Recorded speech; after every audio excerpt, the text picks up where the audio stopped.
Des cavaliers de la milice surgissent devant nous. Ils nous guident vers une base militaire.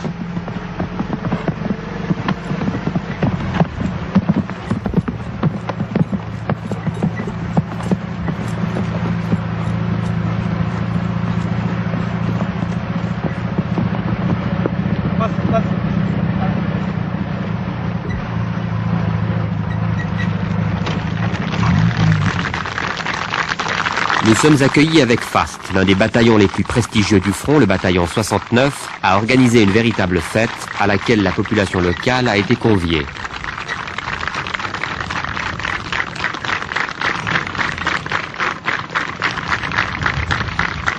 Ces bouts de ferraille constituent un trophée de guerre. Il s'agit d'un vieux DC-2 de l'aviation civile abattu 15 jours avant notre passage. Il transportait, nous assure-t-on, des officiers éthiopiens.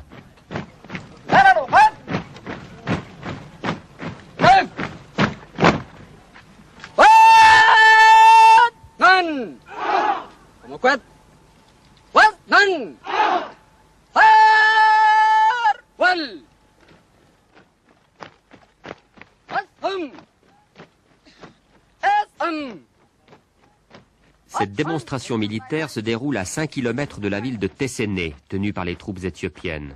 Dans cette partie du pays, celles-ci ne sortent pratiquement plus de leur garnison, encerclées par les maquisards. Récemment, par exemple, elles ont tenté une percée pour récupérer les restes de l'avion. Elles ont été repoussées par le bataillon 69 au cours d'une dure bataille qui aurait fait 150 morts chez les Éthiopiens.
Cet homme de 30 ans commande le bataillon 69. Il ne porte aucun insigne, aucun grade sur son uniforme.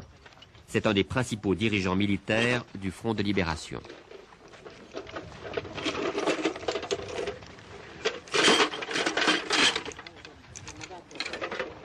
Les armes du front sont pour la plupart d'origine soviétique. Elles ont été prises à l'ennemi ou fournies par les alliés arabes de la révolution érythréenne comme la Syrie, l'Irak, l'Égypte et le Soudan. Continue. Malgré la supériorité numérique de leurs ennemis, malgré la disproportion des armements, les deux fronts de Libération bon. Ils résistent aux offensives qui se multiplient depuis 6 mois.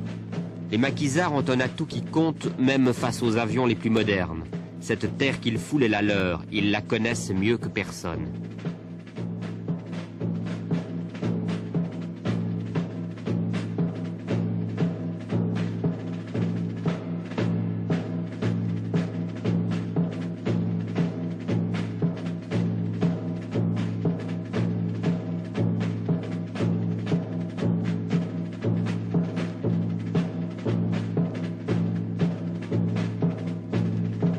Paraissait alors à portée de main. Mais dans le courant de l'été et de l'automne 1978, les Éthiopiens, puissamment aidés par l'Union soviétique, ont lancé une vaste offensive.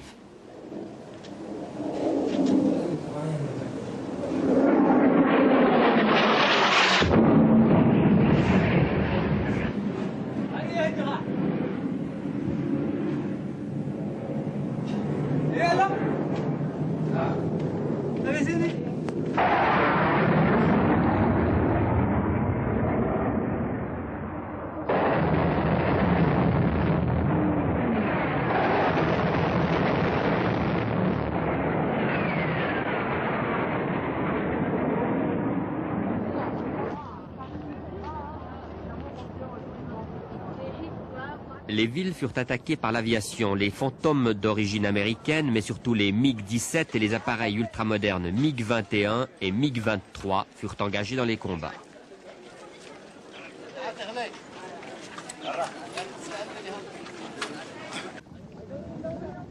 How long has that big warship been here? Well, since we have reached this place, we captured the northern So part of 2 Kosovo. months. Yeah, before 2 months, I've stayed here. And the little ones are the Czechoslovakian ones? Yeah, Czechoslovakian, they got it in... Given to Ethiopian Navy? Ethiopian, yeah. Now it belongs to Ethiopia. The other one is cargo ship. That's the Russian cargo ship that brings in the... They bring water for the soldiers, water. Certainly looks quite a big ship, that warship. The warship, yeah, it's very big. Has it been active at all? Have you seen it firing? Yeah, yeah. The Soviet ship? Sure, yeah. All the time it fires, especially when the small ships, when they came near the seashore, it will become as a cover. They will shoot for them, as a cover. They give covering fire to the patrols that come up the coast, sure, yeah. Towards us now. Yeah.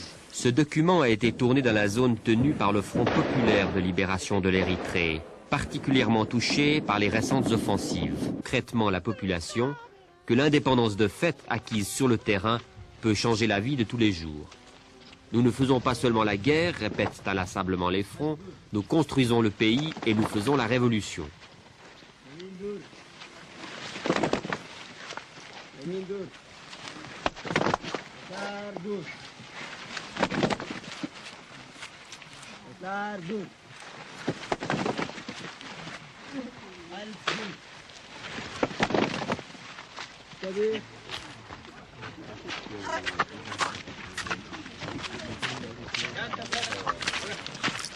Les écoliers érythréens n'ont pas la tâche facile. La plupart parlent à la maison un des 9 dialectes locaux du pays.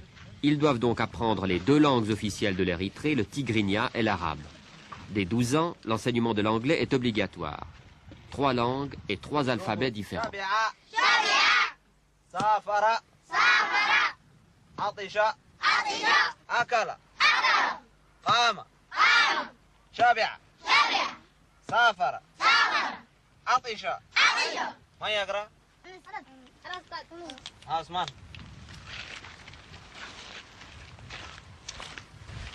Une chose qui nous frappe, c'est qu'il n'y a que des garçons. Les filles ne vont pas à l'école. Il faut que vous compreniez que l'Érythrée, c'est un mosaïque de peuples, de différents groupes ethniques, avec différentes traditions culturelles, religieuses, tribales. Donc, le Front de libération de l'Érythrée a pu graduellement être capable de convaincre les familles, on peut dire, conservatoires, à envoyer les enfants à l'école. Et puis bien sûr de la longue lutte pour la libération. Afin de maintenir la cohésion du pays, les fronts ont mis sur pied des troupes folkloriques qui parcourent les maquis et stimulent les ardeurs révolutionnaires.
Après ce préambule martial, la troupe va présenter une série de danses typiques de toutes les régions de l'Érythrée. C'est une façon de resserrer les liens nationaux dans le respect de chaque culture.